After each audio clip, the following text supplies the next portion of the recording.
महाविकास आघाडी सरकारला पायउतार करत एकनाथ शिंदे आणि देवेंद्र फडणवीस यांच्या नेतृत्वात सरकार स्थापन करण्यात आले होते। या सरकारच्या विधानसभा अध्यक्ष म्हणून मुंबईतील कुलाबा विधानसभा मतदारसंघाचे आमदार असलेले राहुल नार्वेकर वयाच्या 45व्या वर्षी विधानसभा अध्यक्ष झाले होते। या निवडीनंतर नार्वेकर यांचे अभिनंदन करताना उपमुख्यमंत्री देवेंद्र फडणवीस हे भारतातील सर्वात तरुण विधानसभा अध्यक्ष असल्याचे म्हटले होते। देवेंद्र फडणवीस यांच्या वक्तव्यानंतर संपूर्ण महाराष्ट्रातून सर्वात तरुण विधानसभा अध्यक्ष म्हणून राहुल नार्वेकर यांचे अभिनंदन करण्यात आले होते। अनेक माध्यमांनी तसेच प्रतिष्ठित नागरिकांनीही आतापर्यंतचे सर्वात तरुण विधानसभा अध्यक्ष असल्याचे जाहीर करत नार्वेकर यांचे अभिनंदन केले होते।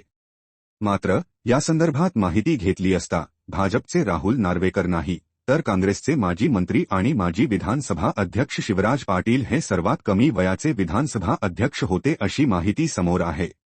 काँग्रेसचे वरिष्ठ नेते आणि देशाचे माजी गृहमंत्री शिवराज पाटील यांचे शुक्रवारी निधन झाले। निधनाच्या वेळी ते 91 वर्षांचे होते। त्यांचा जन्म 12 ऑक्टोबर 1935 रोजी महाराष्ट्रातील लातूर जिल्ह्यात झाला। ते सुरुवातीपासूनच शांत स्वभावाचे होते। कॉलेजचे शिक्षण पूर्ण झाल्यानंतर त्यांनी हळूहळू राजकारणात प्रवेश केला। शिवराज पाटील यांनी केंद्र सरकारपासून राज्य विधानसभेपर्यंत अनेक महत्त्वाच्या जबाबदाऱ्या यशस्वीपणे पार पाडल्या। काँग्रेसमधील वरिष्ठ नेत्यांपैकी एक असलेल्या शिवराज पाटील यांनी लोकसभेचे 10वे अध्यक्ष म्हणूनही काम केले।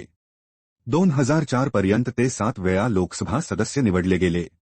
1980 ते 1990 च्या दशकात त्यांनी संसदेत खासदारांचे वेतन आणि भत्ते निश्चित करणाऱ्या जॉईंट कमिटीमध्ये काम केले आणि नंतर ते या समितीचे अध्यक्ष बनले। इंदिरा गांधी यांच्या कार्यकाळात ते संरक्षण राज्यमंत्री म्हणून काम पाहत होते। 2004 ते 2008 या यूपीए सरकारच्या काळात शिवराज पाटील हे देशाचे गृहमंत्री होते। 26/11 मुंबई दहशतवादी हल्ल्यानंतर सुरक्षेत झालेल्या त्रुटींची नैतिक जबाबदारी स्वीकारून त्यांनी 30 नोव्हेंबर 2008 रोजी राजीनामा दिला। शिवराज पाटलाबद्दल आपल्याला माहीत असलेली गोष्टी आम्हाला कमेंट्समध्ये नक्की सांगा।